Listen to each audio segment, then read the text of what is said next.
সকলকে স্বাগত। আমার প্রিয় ছাত্র বন্ধুরা, আজ আলোচনা করব উচ্চ মাধ্যমিক অর্থনীতি সাজেশন 2022। সঙ্গে থাকবে সম্পূর্ণ ভিডিও। আলোচনা করব উচ্চ মাধ্যমিক অর্থনীতি সংশোধিত পাঠ্যক্রম অনুযায়ী তোমাদের বেশ কয়েকটি অধ্যায়কে আমি চয়ন করে নিয়েছি। সেই অধ্যায় থেকে বড় প্রশ্ন এবং তার মধ্যে কয়েকটি ছোট প্রশ্ন নিয়ে আজকে আলোচনা করব। চ্যাপ্টার 2 পণ্য প্রতিযোগিতামূলক বাজারে ভারসাম্য অবস্থা বিশ্লেষণ, চ্যাপ্টার 4 উৎপাদন তত্ত্ব, চ্যাপ্টার 13 উৎপাদনের বাজার, চ্যাপ্টার 14 জাতীয় আয় ও সামগ্রিক বিষয়সমূহ, চ্যাপ্টার 16 অর্থ ও ব্যাংক ব্যবস্থা, চ্যাপ্টার 18 আন্তর্জাতিক বাণিজ্য ও লেনদেন উদ্বৃত্ত। চ্যাপ্টার 2 দ্বিতীয় অধ্যায় পণ্য প্রতিযোগিতামূলক বাজারে ভারসাম্য অবস্থা বিশ্লেষণ। প্রথম প্রশ্ন, পূর্ণ প্রতিযোগিতামূলক বাজারে ফার্মের স্বল্পকালীন ভারসাম্য কিভাবে অর্জিত হয় তা আলোচনা করো। দ্বিতীয় প্রশ্ন, ফার্মের স্বল্পকালীন যোগান রেখা কিভাবে পাওয়া যায় তা রেখাচিত্রের সাহায্যে দেখাও। তৃতীয় প্রশ্ন, প্রতিযোগিতামূলক বাজারের বৈশিষ্ট্যগুলি উল্লেখ করো। চতুর্থ প্রশ্ন, পূর্ণ প্রতিযোগিতামূলক বাজারের দাম নির্ধারণ তত্ত্বটির বিবরণ দাও। পঞ্চম প্রশ্ন, পূর্ণ প্রতিযোগিতামূলক বাজারে ফার্মের স্বল্পকালীন ভারসাম্যের শর্তগুলি উল্লেখ করো এবং রেখাচিত্রের সাহায্যে ব্যাখ্যা করো। চ্যাপ্টার 4 চতুর্থ অধ্যায় উৎপাদন তত্ত্ব। প্রথম প্রশ্ন, উৎপাদনের ক্ষেত্রে গড় ব্যয় ও প্রান্তিক ব্যয়ের সম্পর্ক রেখাচিত্রের সাহায্যে ব্যাখ্যা করো। দ্বিতীয় প্রশ্ন, বৃহদায়তন উৎপাদনের ফলে উদ্ভূত অভ্যন্তরীণ ও বাহ্যিক সংকটের ধারণাগুলি আলোচনা করো। এখানে বানান একটু ভুল আছে ছাত্র বন্ধুরা, সংকট হবে, সংকটের ধারণাগুলি আলোচনা করো। তৃতীয় প্রশ্ন, কোনো ফার্মের ব্যয় সংক্ষেপ বলতে কি বোঝায়? ব্যয় সংক্ষেপের ধারণাগুলি আলোচনা করো।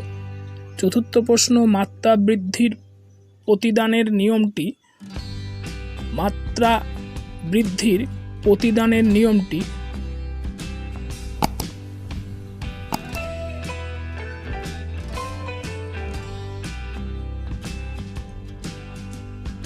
উদাহরণ সহ ব্যাখ্যা করো। মাত্রা বৃদ্ধির প্রতিদানের নিয়মটি উদাহরণ সহ ব্যাখ্যা করো। চতুর্থ অধ্যায়ে পঞ্চম প্রশ্ন, স্বল্পকালীন ও দীর্ঘকালীন উৎপাদন অপেক্ষকের মধ্যে বৈশিষ্ট্যগত পার্থক্য আলোচনা করো। ষষ্ঠ প্রশ্ন, উৎপাদন অপেক্ষক কাকে বলে? উৎপাদন অপেক্ষকের বৈশিষ্ট্যগুলি কি কি? সপ্তম প্রশ্ন, মোট উৎপাদন রেখা থেকে কিভাবে গড় উৎপাদন ও প্রান্তিক উৎপাদন রেখা অঙ্কন করা হয়? মোট উৎপাদন রেখা থেকে কিভাবে গড় উৎপাদন ও প্রান্তিক উৎপাদন রেখা অঙ্কন করা হয়? ত্রয়োদশ অধ্যায় চ্যাপ্টার 13 উৎপাদনের বাজার। প্রথম প্রশ্ন, শ্রমের প্রান্তিক উৎপাদনশীলতা তত্ত্ব এর সংক্ষিপ্ত বিবরণ দাও।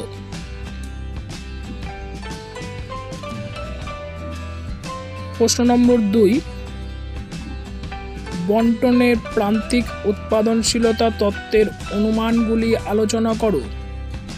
প্রশ্ন নম্বর 3, শ্রমের প্রান্তিক উৎপাদনশীলতা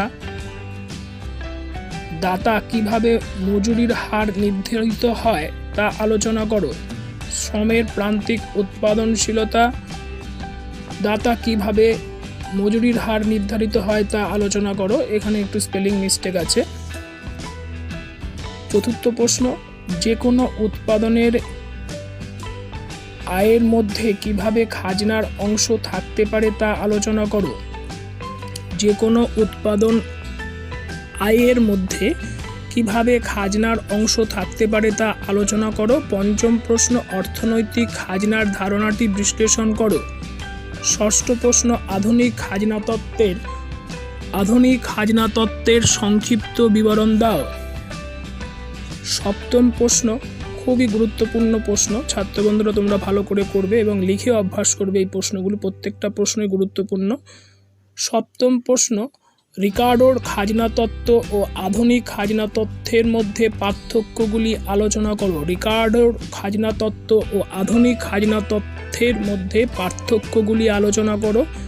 অষ্টম প্রশ্ন, কেইনসের মতে নগদ অর্থ হাতে রাখার তিনটি উদ্দেশ্য ব্যাখ্যা করো।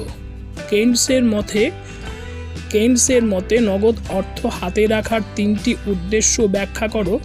নবম প্রশ্ন, খাজনা দাম দ্বারা নির্ধারিত হয় কিন্তু তা দাম নির্ধারণ করে না।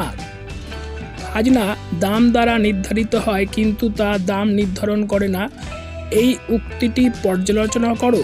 খুবই গুরুত্বপূর্ণ প্রশ্ন ছাত্র বন্ধুরা, তোমরা ভালো করে লিখে অভ্যাস করবে। ত্রয়োদশ অধ্যায়ের দশম প্রশ্ন, টিকা লেখো। এ, চুক্তিবদ্ধ খাজনা ও অর্থনৈতিক খাজনার পার্থক্য। চুক্তিবদ্ধ খাজনা ও অর্থনৈতিক খাজনার পার্থক্য। বি, আধা খাজনা বা প্রায় খাজনা ও অর্থনৈতিক খাজনার পার্থক্য। চ্যাপ্টার 14, চতুর্দশ অধ্যায়, জাতীয় আয় ও সামগ্রিক বিষয়সমূহ। প্রথম প্রশ্ন, আয়ের বৃত্তস্রোত কাকে বলে তা আলোচনা করো। দ্বিতীয় প্রশ্ন, জাতীয় আয় পরিমাপের উৎপাদন শুমারি পদ্ধতি আলোচনা করো। জাতীয় আয় পরিমাপের উৎপাদন শুমারি পদ্ধতি আলোচনা করো। খুব গুরুত্বপূর্ণ প্রশ্ন এগুলো, তোমরা প্রত্যেকে ভালো করে তৈরি করবে। তৃতীয় প্রশ্ন, মূল্য সংযোজন পদ্ধতি আলোচনা করো। মূল্য সংযোজন পদ্ধতি আলোচনা করো। চতুর্থ প্রশ্ন, জাতীয় আয় কাকে বলে। জাতীয় আয় পরিমাপের সময় কি কি বিষয়ে সতর্কতা অবলম্বন করতে হয়। জাতীয় আয় পরিমাপের সময় কি কি বিষয়ে সতর্কতা অবলম্বন করতে হয়। পঞ্চম প্রশ্ন, মাথাপিছু জাতীয় আয় কাকে বলে। আর্থিক ও বাস্তব মাথাপিছু আয়ের মধ্যে পার্থক্য নিরূপণ করো। ষষ্ঠ প্রশ্ন, আর্থিক জাতীয় আয়, প্রকৃত জাতীয় আয় এবং মাথাপিছু জাতীয় আয়ের ধারণাটি ব্যাখ্যা করো। আর্থিক জাতীয় আয়, প্রকৃত জাতীয় আয় এবং মাথাপিছু জাতীয় আয়ের ধারণাটি ব্যাখ্যা করো। চ্যাপ্টার 16, অর্থ ও ব্যাংক ব্যবস্থা। প্রথম প্রশ্ন, বাণিজ্যিক ব্যাংকের মূল কাজগুলি আলোচনা করো। দ্বিতীয় প্রশ্ন, ঋণ নিয়ন্ত্রণ কেন দরকার। কেন্দ্রীয় ব্যাংক কিভাবে ঋণ নিয়ন্ত্রণ করে। খুবই গুরুত্বপূর্ণ প্রশ্ন। তৃতীয় প্রশ্ন, বাণিজ্যিক ব্যাংকের ব্যাংকার হিসাবে কেন্দ্রীয় ব্যাংক কি কি কাজ করে। বাণিজ্যিক ব্যাংকের ব্যাংকার হিসাবে কেন্দ্রীয় ব্যাংক কি কি কাজ করে। চতুর্থ প্রশ্ন, কেন্দ্রীয় ব্যাংকের পরিমাণগত ঋণ নিয়ন্ত্রণ পদ্ধতিগুলি আলোচনা করো। পঞ্চম প্রশ্ন, আমানত সৃষ্টি কি। বাণিজ্যিক ব্যাংক কিভাবে আমানত সৃষ্টি করে। ষষ্ঠ প্রশ্ন, টিকা লেখো। Margin money, reverse repo rate, repo rate, ঋণ গুণক। Margin money, reverse repo rate, repo rate, ঋণ গুণক। চ্যাপ্টার 18, অষ্টাদশ অধ্যায়, আন্তর্জাতিক বাণিজ্য এবং লেনদেন উদ্বৃত্ত। প্রথম প্রশ্ন, বৈদেশিক